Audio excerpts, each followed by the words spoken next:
Pledge of Allegiance. Yes, thank you. All right, we're going to call this meeting to order. Recording in progress. Roll call, please. Director Sailors. Present. Director Gould. Present. Director Wood. Director Rice. Director Costa. Here. Director Weber. Here. Director Stark. Here. Director Clark. Director Jones.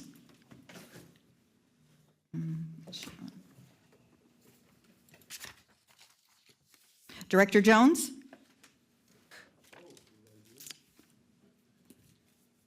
I think maybe she's having technical difficulties. Okay, We'll try her again We'll come later. back. Thanks. thank you. Pledge of Allegiance, Director Clark. Yes, sir. Ready? Go. I pledge allegiance to To the flag of the United States of America and to the republic for which it stands, one nation, under God, indivisible, with liberty and justice for all. Thank you, Director Clark. All right, Metro cable announcement. This meeting of the Sacramento Metropolitan Fire District is recorded. All relevant information on the date and time of the recording is in the agenda packet. So we will move on to public opportunity to discuss matters of public interest within the district's jurisdiction, including items on or not on the agenda. Any speakers? I have no speaker cards. Anyone online wishing to make a public comment, please use the raise your hand feature. Is there anyone else in the room wishing to make a public comment? No public comments. Thank you. Okay, thank you. Next, we'll move on to the consent items. Any questions or discussion? No, sir. Mr. Chair, I'd move consent. Thank you. We have a first and a second. Director Stark on the second. Great. Roll call, please. Director Sailors? Aye. Director Gould? Aye. Director Wood? Aye. Director Stark? Aye. Director Clark? Director Rice? Director Weber? Aye. And President Costa. Aye. Thank you. Motion passes. Consent calendar is adopted. Thank you. We'll move on to presentation items. So we have fiscal year 24-25 annual comprehensive financial report. And we have CFO David O'Toole. Good evening, Mr. Chair. Evening. Board members, Chief Wagaman, colleagues, and members of the public. I'm going to provide a brief introduction for the annual comprehensive financial report presentation. With us tonight is Ahmed Badawi, president of Badawi and Associates CPA. Before the annual financial report, the annual financial report is your annual checkup on the fiscal condition of the district after the budget year has closed. It examines our financial practices and helps us forecast for revenues and expenditures for future years. The presentation that follows is an annual practice. It's an annual practice and embedded in the finance and audit policy, which directs the annual audited financial statements with the independent auditor to be reviewed in an open session of the board. Under that policy, quote, the review should include a discussion of significant issues regarding accounting principles, practices, audit findings, disclosures, judgments, and any other requirements under accounting standards and rules, end quote. Badawi and Associates has issued a unmodified opinion, also known as a clean opinion with our audit, on our financial statements for 24-25. I want to recognize that the ACFR is prepared by the Finance Division with support from many other district divisions and in conformance with generally accepted accounting principles for state and local governments. The entire finance team pitches in to help get this project across the finish line, and our controller, Ron Empedrad, here, leads this mammoth financial project every year, and I'm personally and daily grateful to have him on the team. And with that background and introduction, I'll turn it over to Mr. Badawi.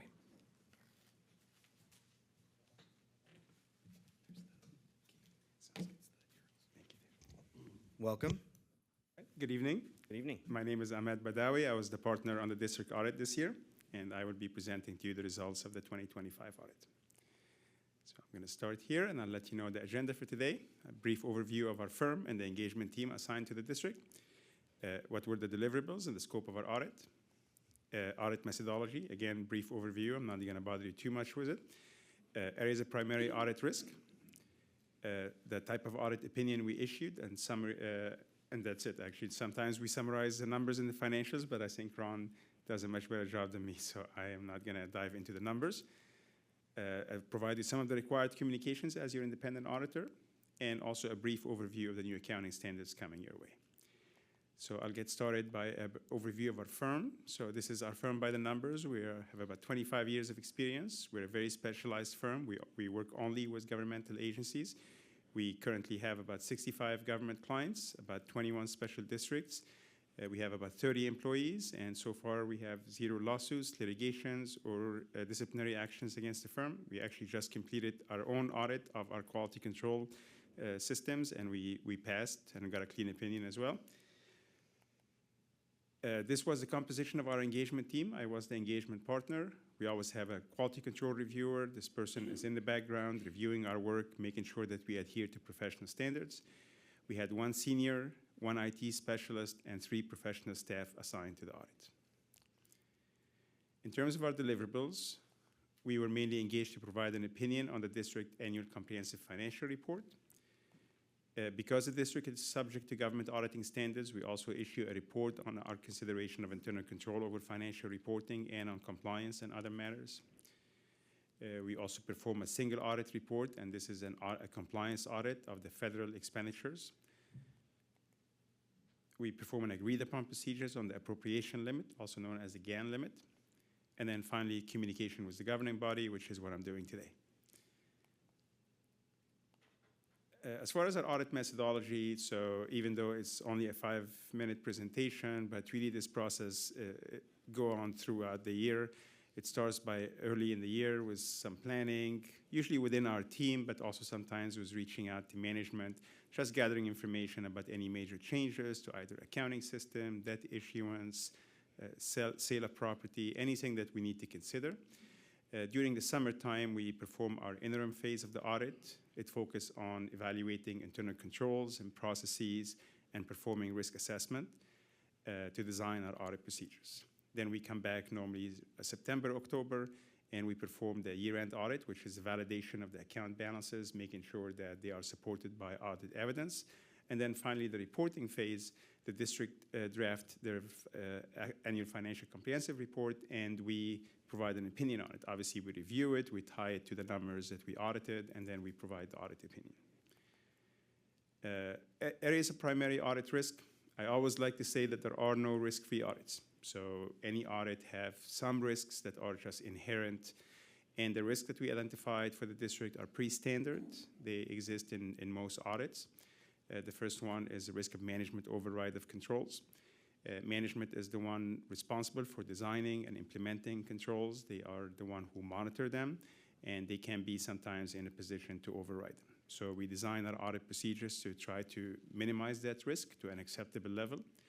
We do that in a variety of ways, making sure we assign experienced people to the audit, that we incorporate an element of unpredictability in the audit process, that we evaluate management application of accounting principles and make sure that they're consistently applied and they're appropriate, test journal entries prepared by management, review any estimates prepared by management, evaluate our fraud inquiries. We conduct fraud inquiries with most finance employees, with board members, with management.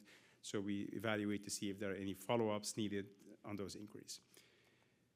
Another area is improper revenue recognition. Again, auditing standards do require us to consider this area to be a high-risk area. So we rely heavily on confirmations, actually an easy audit procedure because the biggest source of revenue is property taxes that comes from the county. We communicate directly with the county and we reconcile the amounts that they confirm to us to the accounting records. We also do testing on other revenue sources that the district have. And then finally, estimates. So estimates are just have a high degree of uncertainty or some degree of uncertainty, so that makes them a little bit higher risk. So just wanted to bring to your attention some of the estimated numbers in your financials. The useful life of your like fire engines and buildings and other assets. The pension plans have a lot of actuarial assumptions. The OPEB plans similar, and then the claims liability, workers' comp claims and general liability. In terms of our auditor's report, so normally our audit report will state the standards that we followed, and we have followed 2 standards, the generally accepted auditing standards, and then on top of that, the government auditing standards as well. And as Dave mentioned, we have issued an unmodified opinion, and an unmodified opinion in summary means that we believe that the financial statements are fairly stated. that all accounting policies have been consistently applied, that all estimates are reasonable, and that all disclosure are properly reflected in the financial statements. Some of the required communications as your independent auditor, our responsibilities on this slide is to provide an opinion on the financial statements, whether they're fairly stated or not. We're also responsible to evaluate internal control over financial reporting, to evaluate compliance with laws and regulations, to ensure that the financial statements are clear and transparent, and then finally to communicate with the governing body. Management have a lot of responsibilities in this process. Management has to take responsibility for the financials, so our audit does not relieve management from its responsibility. Also, our audit only provides reasonable, not absolute assurance about the completeness and accuracy of the financials. Management is responsible to establish and maintain internal control over financial reporting, make all financial records available to us, so they can't tell us why it's in storage, we can't really provide it to you. It's really, management has the burden of proof. Establish internal control to prevent and detect fraud, inform us of any known and suspected fraud, comply with laws and regulations, and take corrective action on any audit findings. As far as our independence, we are solely responsible for maintaining our independence. We evaluate any additional services that we offer the district, make sure that it does not impair our independence. We follow the AICPA rules and the California Board of Accountancy rules, and we have determined that we remain independent throughout the process. As far as timing of the audit, we believe that the audit was performed timely within the time frame communicated to the district. I know I didn't meet Ron's goal of issuing before Thanksgiving, but it was issued shortly thereafter on December 5th, which I think was earlier than the year before. So that was still timely audit, definitely. But maybe next year will be before Thanksgiving. As far as significant accounting policies and unusual transactions, so there were no unusual transactions, but there were some accounting standards, new ones that were implemented by the district during the current year. We encountered no difficulties during our audit. There were no proposed audit adjustments. Really, the district did a really good job of capturing transactions, doing accruals, closing the books, that we found no errors that needed correction. So that was definitely very good results. We also, as you probably anticipated, we identified no material weaknesses in internal controls. I just wanted to summarize to you also some of the new accounting standards that are coming your way. There are a couple coming next year that will impact the district, and then another one in 2027. Normally, we have in-depth discussions with management about those standards, how they're going to impact the district, and what the district need to do to get ready for them. We also host an annual seminar every year where the district is invited, and we talk also in detail about those standards. In general, this was a very good audit. Management was very prepared for us. We're very pleased with the responses, and obviously the results.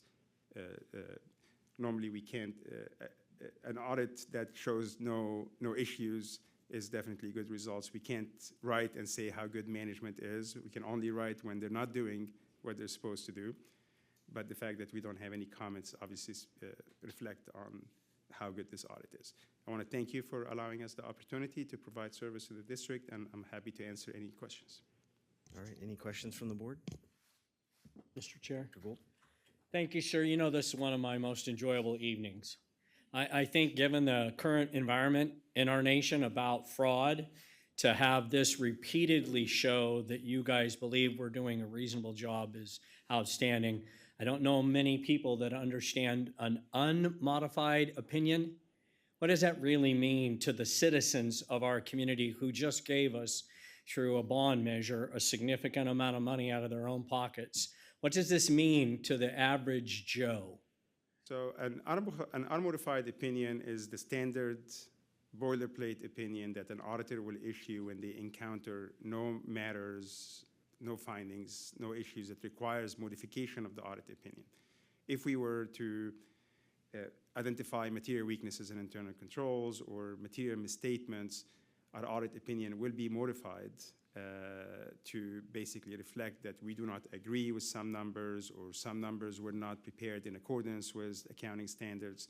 So a modification in the opinion normally is to discuss issues that were found. So it really means to the community that we take seriously our obligation to control and monitor their money, not ours.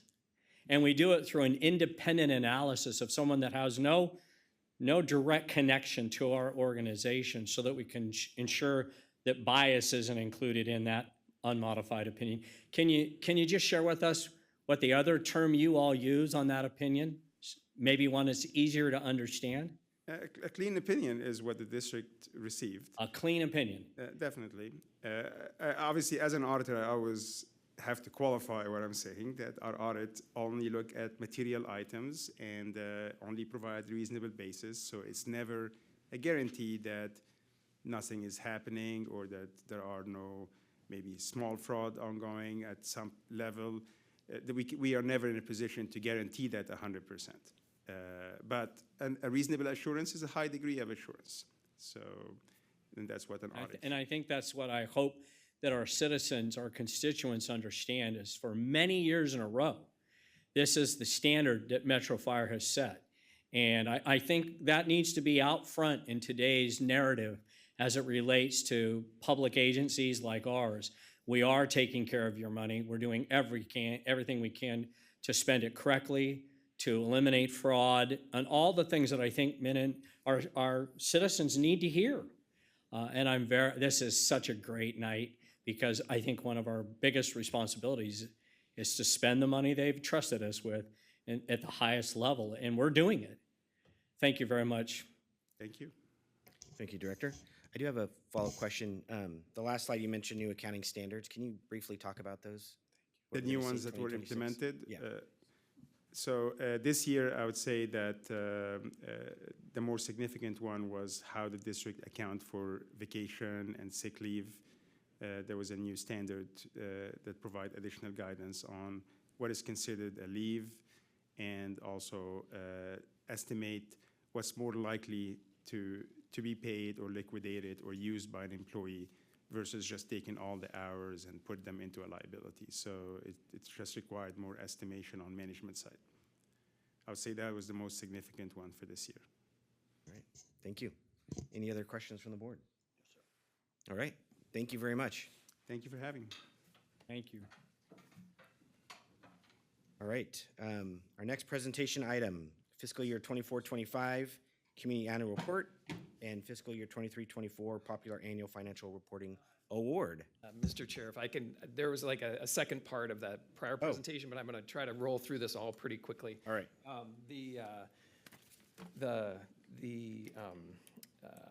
pleased to share that we did receive the Government Finance Officers Association of America, their award for our act for last year, for 23-24. And we received plaques for this. So Director Gould, you're asking how many years, so it's all on a plaque here. This is 10 years here that we've received it straight, and we ran out of room, so now we're on 11 years. So we received it for 11 years.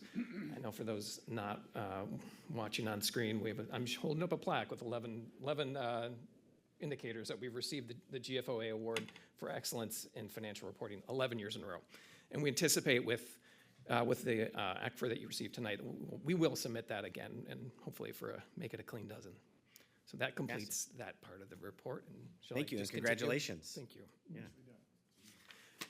And then the second presentation item on the community annual report, which I'm pleased to present the CAR, which is based on the ACFR we just heard about, only more concise. It's crafted to make the financial reports easy to understand, more comprehensible, sort of simplified language, as well as teach about the district, inform constituents about the district.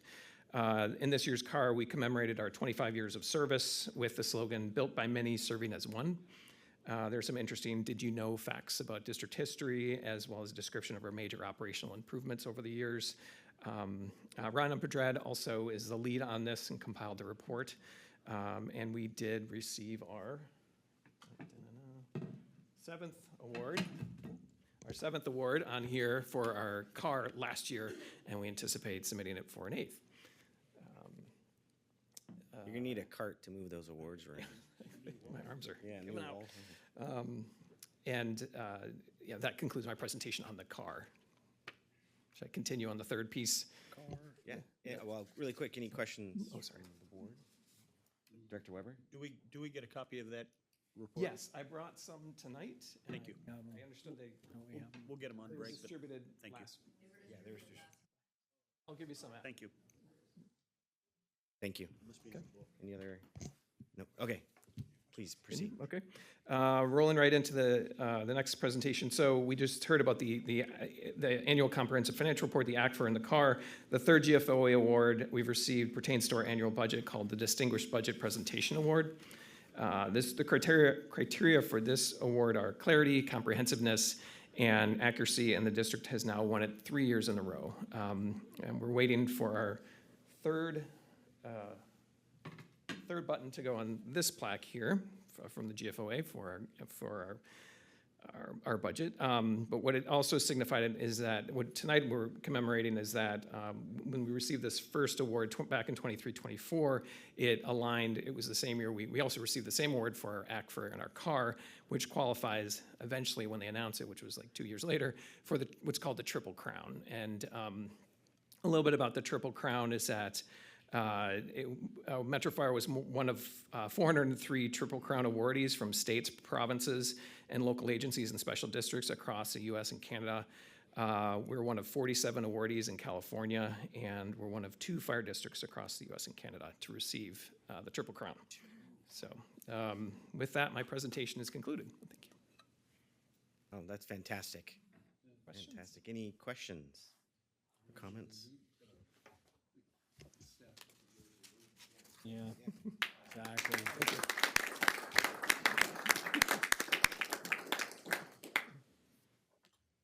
Dave, thank you for your continued leadership and patience in all of this, and congratulations on all the awards. Yeah, thank you. Now you got to carry them all back. Right. All right. Thank you, Mr. O'Toole. All right, we'll move to reports.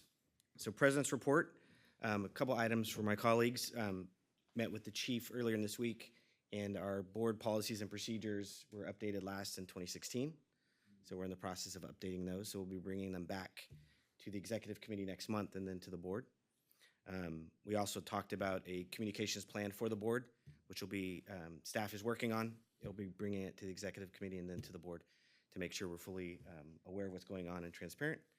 And then the final piece, I had a chance to meet with staff on the strategic plan, and then I meet with our consultant tomorrow, and we'll be bringing that back next month to the board, so we'll see the status of the strategic plan and the timeline to get that complete. Very good. All right, so thank you. We'll move on to Fire Chief's report. Good evening, President Costa, Board of Directors and staff. Tyler Wagaman, filling in for the Fire Chief tonight. First off, a really cool event that time of the year, Fill the Boot. February 4th through February 7th, Sunrise Mall, there at Sunrise and Greenback. An absolute amazing event. Again, this dates back to its inception after the airplane crash in 1972 at Farrell's. So this is be 53 years now that this incredible organization has existed. It exists because the fire department's contribution, as well as the public's contribution to an amazing cause, and that is to help burn patients recover for their injuries. With respect to that event, let's not forget about the Chief's Challenge, which will be on Saturday, February 7th, from 9 to 10.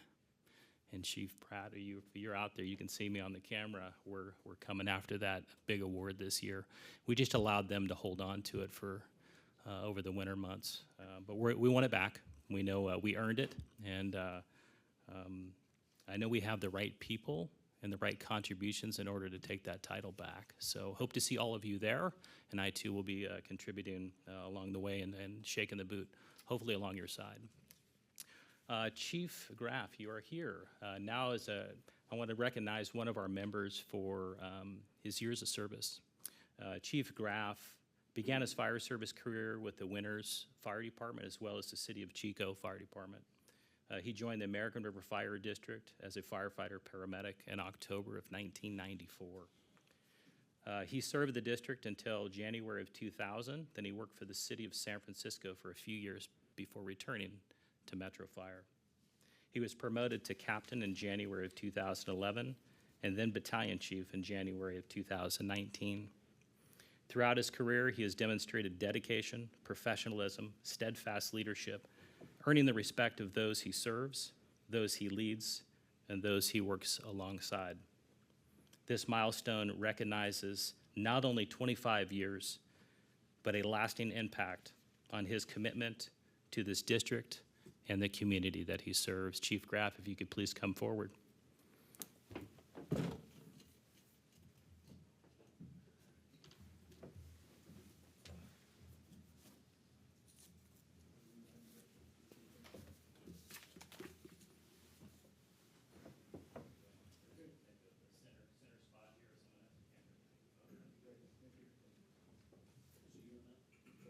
Getting his 25-year pin. How fun.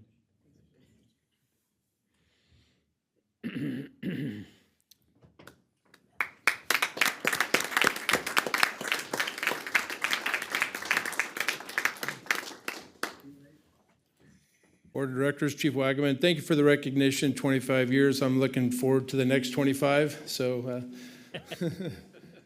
I've built a reputation in the last few years of delaying retirement because I truly do love my job. I told Director Gould before the meeting started, he goes, "You like your job? I love my job." And, you know, the people that I have the opportunity to work with. So it's been a great career.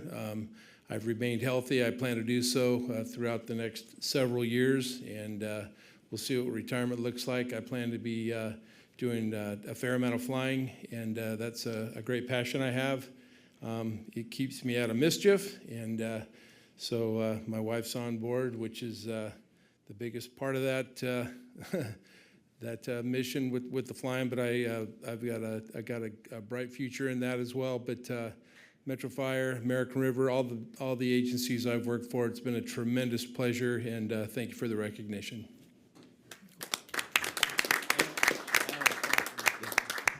Hold on, we've got Chief some Graff, questions. We have an opportunity to drill you. Are there any questions? Is it prop, twin engine, or jet? I'm a single engine land pilot, instrument rated, and a flight instructor. Oh. And I'm working on my CFII rating right now, so I'll become an instrument instructor. And you didn't answer the question. Single engine prop? That's correct. Single engine land. Yeah, that's a prop. How Correct. many people does it hold? Well, I fly caravans, so that's a turboprop, but that's not a passenger enplanement. That's just a whole small. It's a cargo type aircraft. But so to answer your question, I do fly Cessna Skyhawks, and those are a 4-seater. But with my weight, a 3-person ride. Thank you. You're welcome. Any other questions? All right. Appreciate it. Thanks again for the time. Thank you. Congratulations.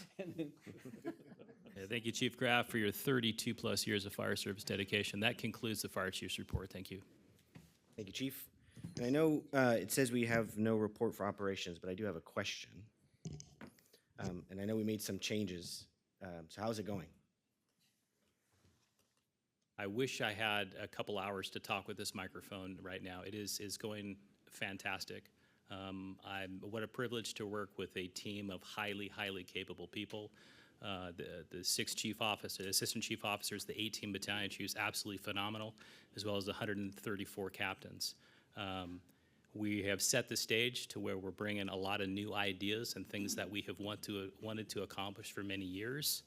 And we're starting to put tools into the mix and allowing those things to come to life.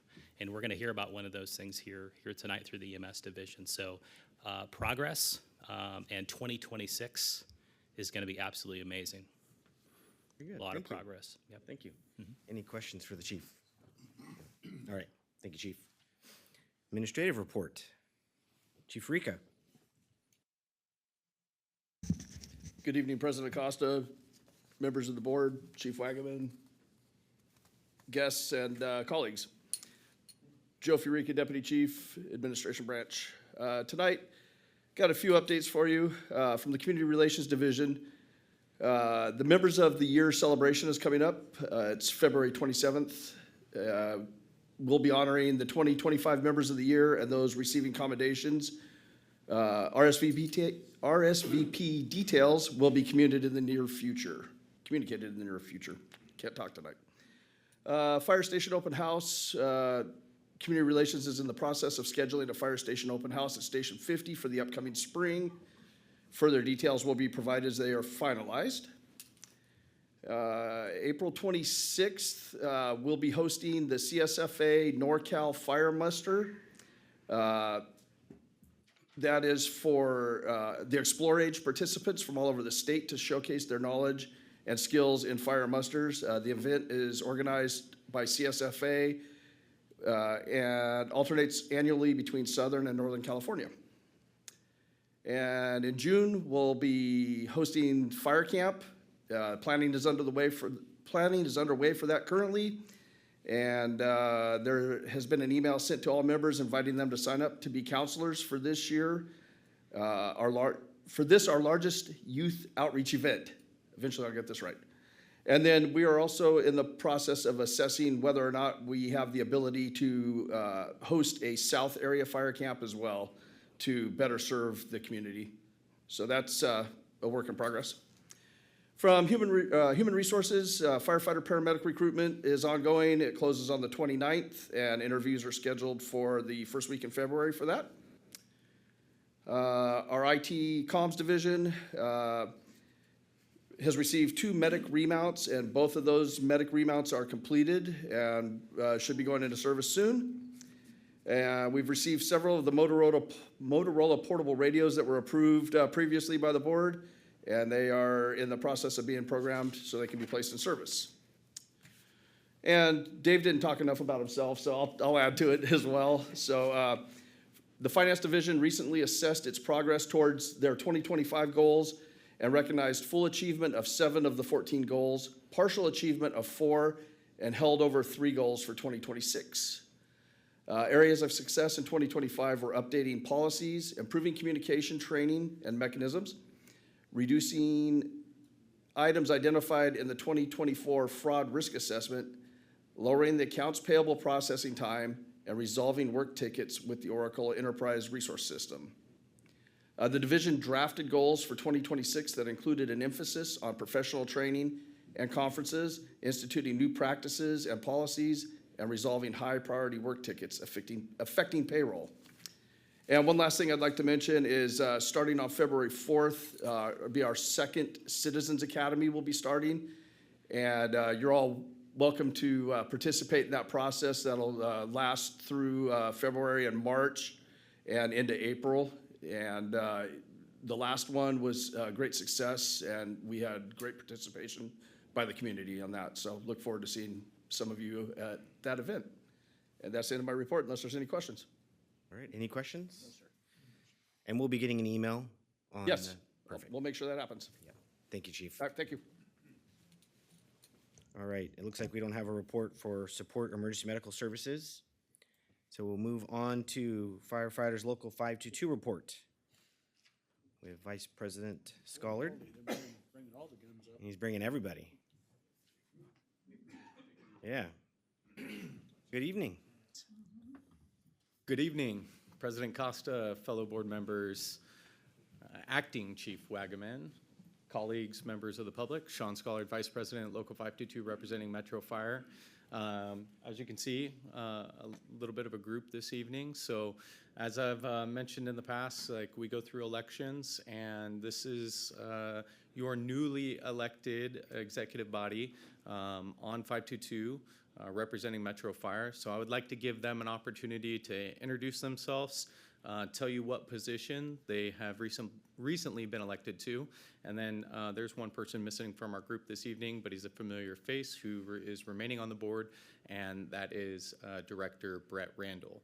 I would be remiss if I didn't mention or acknowledge all the work and dedication that Matt Cole has put in through all the positions that he's held as an elected member, from a BC rep to a director, and obviously the vice president, which you guys are most familiar with. So I acknowledge everything that he's done, and I don't think we would be where we're at today without the work and effort that he's put in. So I will, without further ado, give these gentlemen an opportunity to introduce themselves. Thank you. Good evening, Board and President Costa. You're all familiar with me, so I'll keep this quick. I'm still here, just going from the Deputy Director role to a Director role. So, hi, good to see you again. I'll Congratulations. give these guys more time to talk and introduce themselves. Awesome. It's good to see everybody again, 2 weeks in a row. I'm Brendan Hogan, captain up at 41. I am a deputy director. I just got elected and sworn in yesterday. Was it yesterday? Yesterday? Yeah. Yesterday. It has. I'll be working with HR and the MMP program. I'm hoping to build some relationships with you guys and get to know you a little bit better, and working with the administration as best I can to help us move forward and progress. Any questions for me? No? Questions? My mustache from there? Can you guys see my mustache from there? These fluorescent It lights looks are great. amazing. Thank you. Yeah. And I was going to say, last week when you were here, you weren't sure if you were coming back. And look at that, 2 weeks in a row. Right. Yeah. Great. Congratulations. Thank you. Good evening, everybody. Russell Gardner, elected to Deputy Director position. Looking forward to working with everybody in the room and everybody up there on the board. It's brand new to all this, so I haven't never been in any elected position in the union before, but got a mountain to climb and things to absorb and observe, and look forward to learning a lot with everybody. So, any questions for me? Any questions? Congratulations.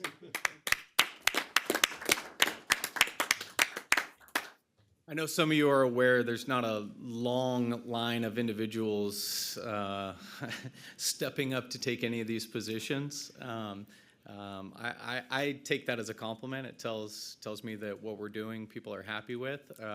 It does make it very hard to prepare for succession planning. So I really appreciate these gentlemen stepping up to the plate and willing to represent the members and this organization. It's a ton of work. It's a heavy lift. As I've mentioned before, we're a very young agency, and with that comes young families, and that's a very, very hard thing to juggle, taking on these roles and juggling the responsibilities and commitments, really the things that you don't want to miss with a young family.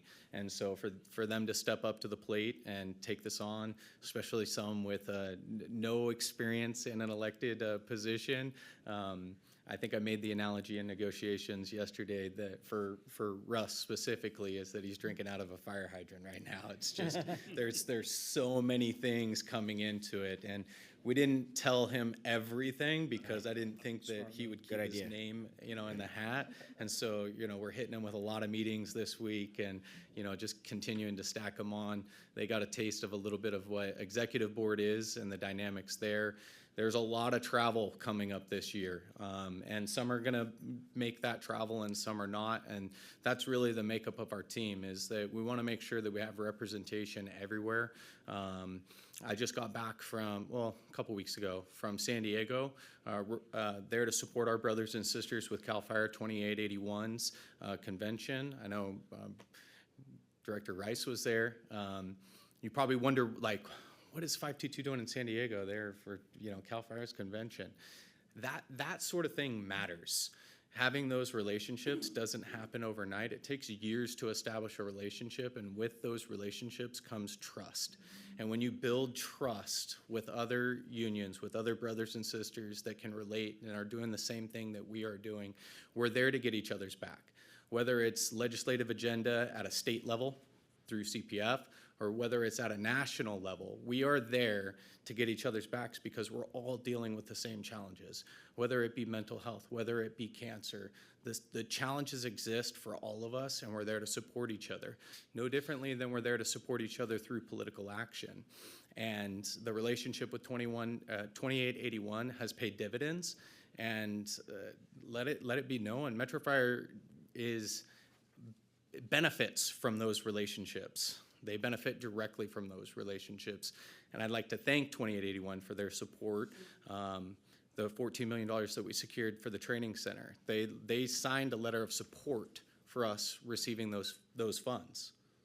That comes out of their bottom dollar. That's the budget that they negotiate with. But they do that, and they don't do that just because they want to. They do that because of the relationships that have been established over years, and we want to continue to have those. That's why we prioritize political action. That's why we try to be everywhere. That's why we're down at the Capitol doing our calendar drops. We're down there. We're talking about pepper reform while we're down there, and there maybe is a little quid pro quo with that. You know, hey, you guys love these calendars, right? Yeah, okay. Well, while you're here, let us talk about pepper reform. Let me remind you of why it's so important and the effects that it has on the members joining the fire service. We have to be everywhere, and it's really hard to do that, and I can promise you it's a full-time job, probably more than a full-time job, and it wouldn't be successful without people like this stepping up to the plate. So secession plan has been one of the things that I'm trying to do, and even though I feel like I've been doing this a long time now, and I've established those relationships, it's my responsibility to make sure that those relationships stay in place, even if I'm not in this position. So making sure that these folks are going to the events, going to, even if it's not related to Metro Fire, making sure that we show our internal brothers and sisters through our amalgamated union support, going down and getting involved in the mayor race in Sacramento. You know, the electeds that have a direct impact on their working conditions, and showing them that we're there for them, because then when we need something, they're there for us. Just like the support for Measure O. Like, we're an amalgamated union, and we all have to vote on things like that. And, you know, our local invested almost $500,000 into Measure O alone, and that was directly associated to Metro Fire.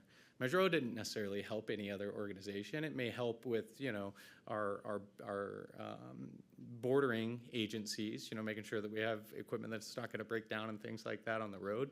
That money was allocated to Metro Fire, and that comes with support of our brothers and sisters in our amalgamated union. So we need to remember that it's a full-time job, and it takes a lot of time and energy to do that. And that's not to mention all the stuff that we do internally here at Metro Fire. So I appreciate all of you. I appreciate the support. Look forward to some meetings. Please forgive me. It's been very, very, very busy. As you can imagine, I'm sure you get updates on a regular basis. We're in negotiations, and that is our #1 priority, because that's what's driving the future of this organization. And we want to be mindful and make sure that we get that contract done. So look forward to scheduling meetings with you in the future, and that's all, unless you have any questions. Thank you. Any questions? I have a comment. We have a comment from Director Weber. Congratulations on your new positions, especially Russ. Hopefully he didn't tell you it's 2 meetings a month, because it's a lot of information for you, I'm sure. And I empathize with you trying to play catch up as well. But congratulations to all 3 of you. Yep. Thank you. Congratulations, and thank you for all coming out tonight. Thank you for all your hard work. Appreciate that. Thank you very much. It's I've said it before, it's the most rewarding thing that I've done in my career, and I know there's a lot of things that we can look back at, but representing our brothers and sisters and representing this organization is one of the proudest things that I've done, which is why I specifically wore this shirt, you know. It's because I'm proud of working for Metro Fire. As proud as I am of representing the members and being part of a local, I am proud to work for this organization. Thank you. We're proud of you. Congratulations.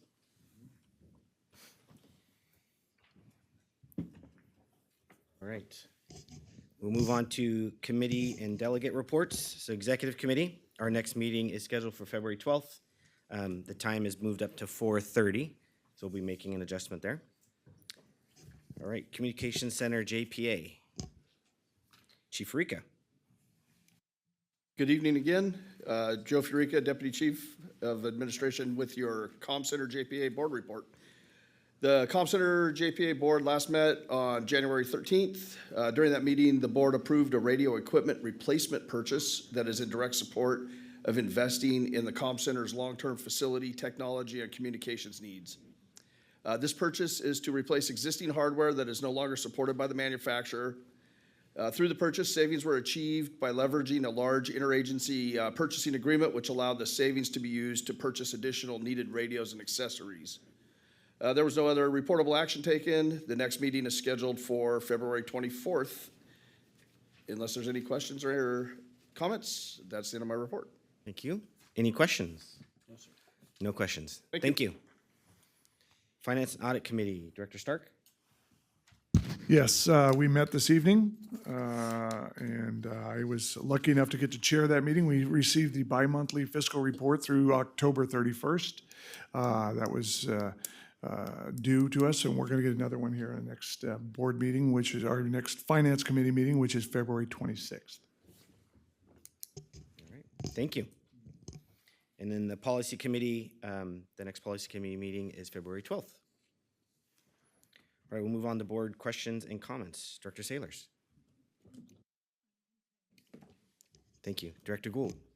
Thank you, Mr. Chair. Just again want to shout out to anyone involved in the fiscal security of this organization.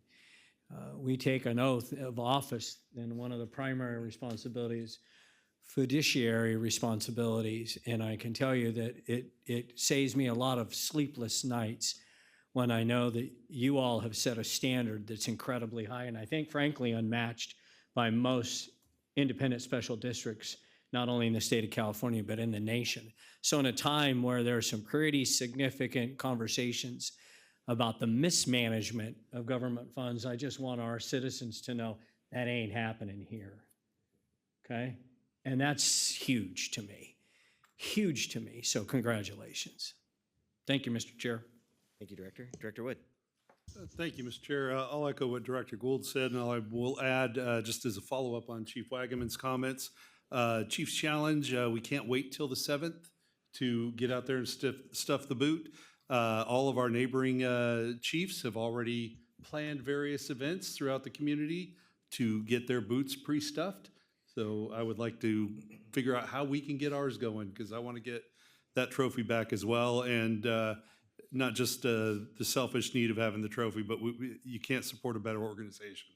So let's get some events underway and figure out how we can get some money into that boot. Thank you. Thank you, Director. Director Clark. Yes, sir. Thank you, Mr. Chairman. I'd like to thank Chief Eureka for the opportunity to tour the comm center. It was they have a new administration building, if you will, and I want to thank Tara Poirier for her tour, and also Eric Kizzy, who is a dispatcher, and I want to thank him for sharing his time with me, and going through some of the dispatches. It was very good. And thank you for that. Also want to thank the finance division, and I want to congratulate them on what a great job. And we just get awards every year after year, and it's echo what Director Gould said also. So that's all I have, Mr. Chairman. Thank you, Director. Director Stark. I'd also like to congratulate the finance folks for winning another victory for us and making us look good. Outstanding work. And I also want to thank Chief Rika and the communications folks. I also got the tour, and it was very impressive. Impressive facility down there. Thank you. Thank you. Director Rice. Thank you, President Costa. I want to just take a moment and comment on a bulletin that came out on December 31st of 2025 and from the EMS division, and it's the 2026 EMS Strategy Focus, the Heart Safe Community Initiative. And number one, when I read through the initiative, I was taken aback in a very excited and positive way. I read through it, and I was looking at just the different metrics and the things that the district wants to achieve and the EMS division wants to achieve, not only through a citizen response project, but really in refining our operations and our hands-on operations with the men and women that deliver EMT and paramedic service. And CARES is cardiac, using the standards set by CARES or the Cardiac Arrest Registry to enhance survival. And as I read through this, I mean, I haven't gotten excited about a lot in a long time. But this, when I looked at what we're trying to do, and I talked to Chief House about this, and he said there was one person that I needed to connect with, and that was Captain Jim Ellis. And Jim, being as humble as he is, let me know that it's an entire team, but this initiative was really brought forward, I think, Jim, by you. And when I started looking at our goals, a survival rate currently in 2024, we had a 6.7, national average was 10.5. Our goals for 2026 is we want to hit a 12. And for some of the tools and the things that you and your team are planning to do, that is one of the most we can do strategic plans, we can do all this other stuff. But at the end of the day, it's doing that critical job and performing to the absolute best of our training and having a citizen who is our patient return home to their family, functioning and being able to live independently again. I'm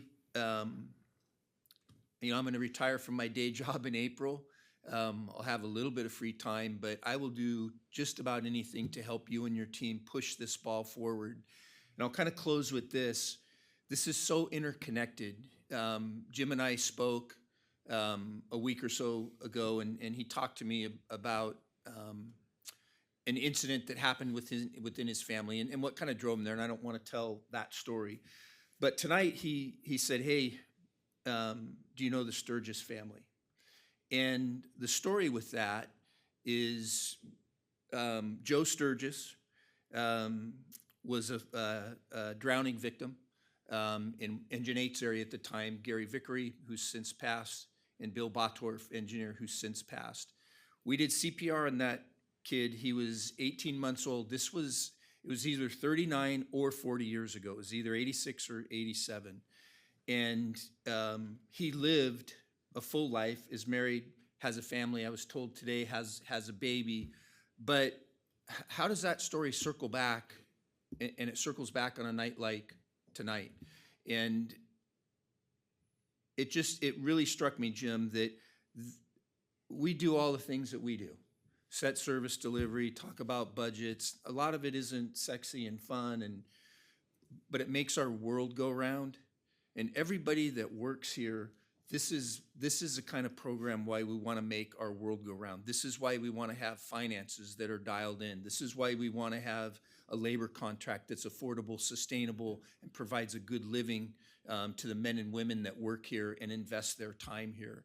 And so with that, Jim, I would love to maybe, if it's okay, hear a few words from you about the program. I'm doing that because I know you don't want to do it. But I thank you for the vision and the drive to step forward with this. It's super important.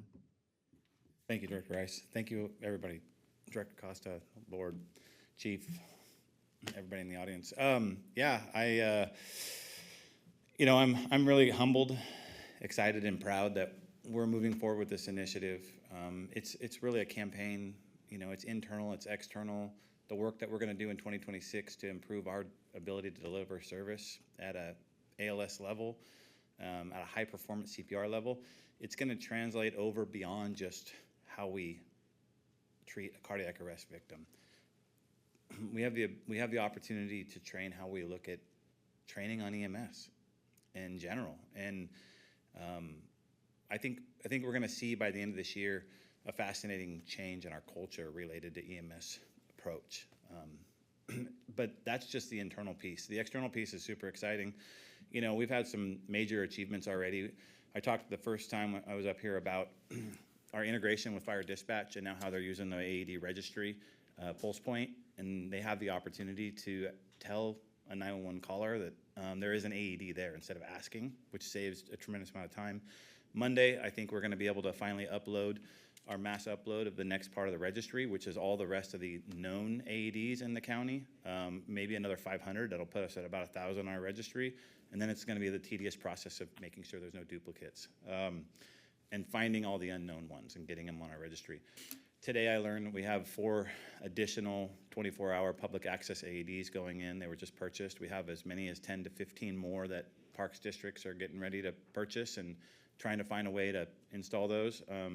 You know, we're doing our survivors banquet. The second annual one will be coming up in May, and it's expanding from 5 people last year to, and Captain America Hayden is doing a fantastic job with Gloria Gladish and the EMS division planning this. There's going to be around 30 or more survivors that we're going to invite to it. Looking for a venue that hosts maybe up to 500 people. So it's, you know, the interconnecting. We've got 2 survivor videos. We actually have our website is live. If you Google the Citizen Responders Project, you can see it, but it's not attached yet. So we're still vetting through, and hopefully this week we'll be able to publicly showcase it. And on that, one of the most exciting parts is we found a foundation out of Virginia that offers open source bilingual AED and CPR education and training that they're going to give us. We just need to get them into our community. We're going to start with Spanish speaking. Our goal is hopefully in the month of February to get into a Spanish speaking community and get a local Spanish speaking champion to help them get into the community, and they're going to give a free AED. And every other month they're going to commit a free AED to the area until they can start developing a financial source here, and then they're going to offer even more. So we want to get that bilingual content in every language spoken, and they're going to be the ones that can provide it. And so there's a lot that's coming. So thank you for the opportunity, though. I really appreciate it.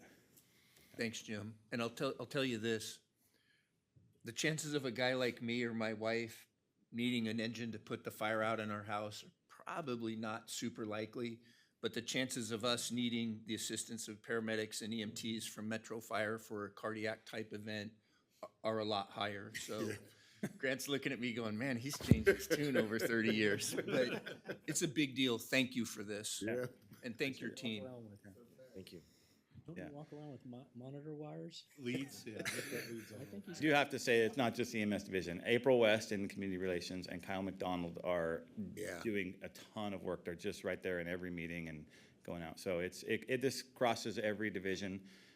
In order to find all the ADs, we're going to need to involve CRD when they're doing inspections, and so it's really a district-wide initiative. And we need to get if there's one thing that we could get some more support, you know, in the future, would be just time. And we're gonna really need to take this county-wide as much as we can. This can't just be a Metro Fire thing, because, you know, our residents are in Sacramento County or Sacramento City and consume this all the time, and they're over here. And working with the Sac County EMS and all these other agencies, we can really drive home Sacramento County as a heart safe. It'll be easy that way. So. Captain, on the bilingual aspect, if somebody wanted to be involved in that, how would they get involved? Who would they contact? So they can contact me. We have an email address set up now. It's citizenresponders@metrofire.ca.gov. That's just a generic one that's going to 3 of us right now. We can attach additional people to it as those come in. On the website, there is links, like if you want to get an AD, if you want to put an AD into Pulse Point yourself that you found, you can do that. Getting involved, getting hands-only CPR events. We're going to have an events page as we can partner with people to host those. We want to create a pathway, let's say minimum of 20 people we need to host an event. Register here, you can host an event. We'll get cert out there to put a hands-only CPR training on. So the bilingual part, have people start connecting with me, either at ellis.james@metrofire or the Citizen Responders email. And because we need to find community champions in every single language we can to build that trust, right? We talked a lot about trust with 522 earlier. Getting the trust to get into those communities. I can't walk into a community and get that. So we need people who want to bring that in themselves. Thank you very much, Kevin. Thank you. Especially now. Any other questions? Director Weber. Just thinking about the upcoming Citizens Academy, maybe plug that into their programming as well. You know, it doesn't have to be a long presentation. Yeah, but, there you go.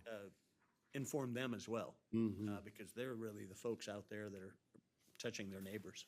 Yes, sir. Director Ober, actually, Chief Barthel asked me to do that, and he's already plugged us in.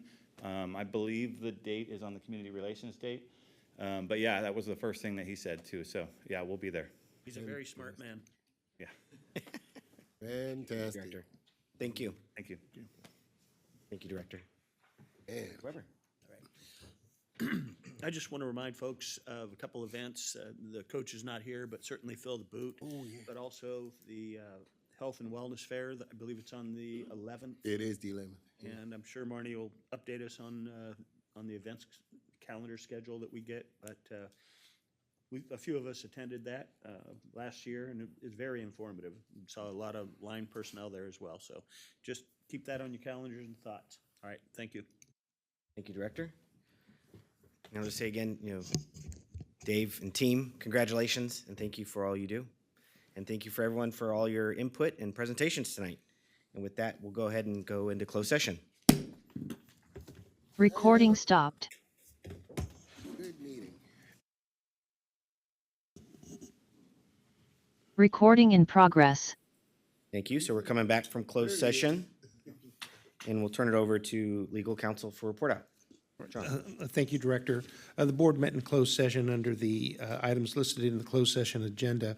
With respect to item number 1, conference with labor negotiator for the employee organizations that are identified in the agenda.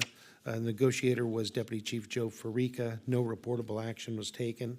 On item number 2, anticipated litigation, this involved a claim against the district under Government Code Section 910 for property damage.